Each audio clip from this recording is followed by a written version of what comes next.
Andy, thank you for joining us once again. Before we move on to this week, just talk about last week quickly. First ever victory over Tranmere Rovers and a dogged performance on the day. Yeah, exactly. I felt it was always going to be a tough place to go. They're having sort of good weeks and bad weeks at Tranmere. And I felt we had to go there and really sort of make it a dogged sort of game. It was never going to be a game where it's fluent football. And it kind of suited us probably a little bit more than them. And the guys showed their mettle and then bits of quality as well. I think we should get away from that. Particularly the first goal, the quality in that cross and finish was fantastic. So good 3 points, a difficult place to go.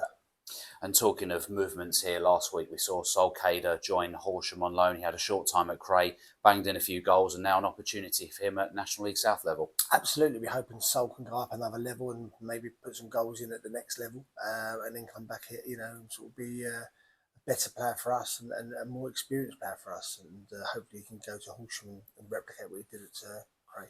And same goes for Freddie Taylor, who extended his loan at Havant and Waterlooville for the rest of the season, and he's been in fantastic form. 5 assists in 5 games for him. Yeah, and I think he got a player of the month as well, which was fantastic for young Freddie. And this is what we want these young boys to go out on loan and get experience and then come back and stake a claim for our team. Some big news coming out last night. We've confirmed the signing of Damola Ajayi on loan from Spurs, a player who came through the youth ranks here at Bromley Football Club, and you've brought him home. Yeah, I mean, he's a player that we like, a player that we've watched. He's an exciting player. He's played in the first team at Tottenham, in Europa League, I think it was. And he's got a real bright future.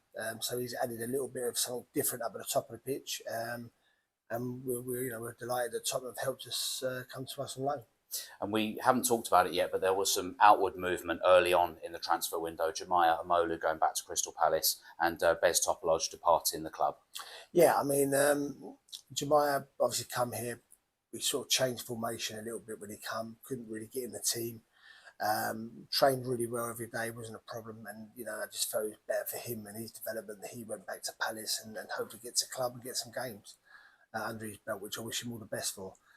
Bez, as we all know, has been a fantastic servant for this football club, and he needed to move on, and there was an opportunity for him to move to a club closer to home rather than Hartlepool. So we worked the option of bringing him back and letting him go to sorting out contracts at Sutton United, which is great for Bez, and I wish him and thank him for everything he's done for us. Leading into this weekend's game, how's everybody been in training this week? It's been a good week. Yeah, it's been a really good week. The guys are in good spirits. Nothing to really report, Matt. They're just sort of head down, as you can see. They're just kind of ploughing into each game. There's no big funfair here. There's no big noise. The guys are just pretty grounded, aren't they? And they're just ready for the next game that's coming up, which is Chesterfield.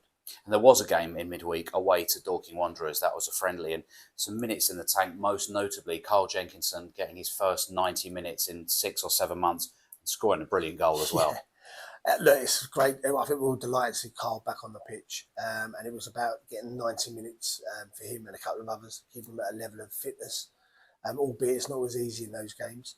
But delighted that Carl's back, back training, back out on the pitch and gives us another option. We travel away to Chesterfield tomorrow. It's the early kick-off and normally a game that throws up a lot of entertainment, this one. Yeah, it has done in the past. It's a difficult place to go, as we know, and their fans will always be, up for the game, and their staff and their players will always be up for it. But we're going there slightly differently than before. Normally we've been the team chasing, and we're going there, at the top of the pile a little bit now. So we've got a different approach, hopefully, and a different mindset than we've had in the past. And it's going to be, let's be honest, it's going to be a very difficult game for us, and it'll really sort of be a test of where we're at as well, I think. Well, Andy, we'll catch you after that game. Thanks very much for your time. Thank you, Matt.